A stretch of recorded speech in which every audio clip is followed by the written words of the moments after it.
បាទជម្រាបសួរអ្នកទាំងអស់គ្នាស្វាគមន៍មកកាន់លោកបេតាខ្ញុំបដការ account ថ្មីនេះខ្ញុំមានលក់ត្រីក្រឹមនេះ super red មានសល់កាលមុនដូចរៀងច្រើនដែរតែឥឡូវសល់តែប្រហែលគ្រាប់ចិត្ត20គ្រាប់ទេហើយខ្ញុំនេះនៅក្នុងកធុងខ្ញុំបង្កាត់បានចិត្ត5 6ច្បុកតែដោយសារនេះយកវេទរៈក្នុងពីងពេលហ្នឹងទៅអត់បានមើលឥឡូវញុះអស់ហើយកូនញុះខាងក្នុងហើយនៅនេះអាកូននេះខ្ញុំលក់អស់លេងគេយកដាច់អស់យក3 4 10គ្រាប់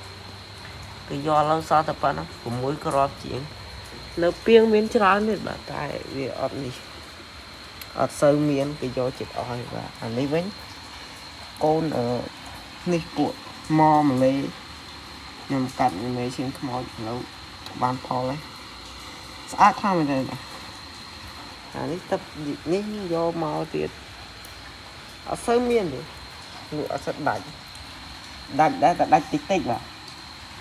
បានហើយសូមជម្រាបលាអ្នកនរគ្នា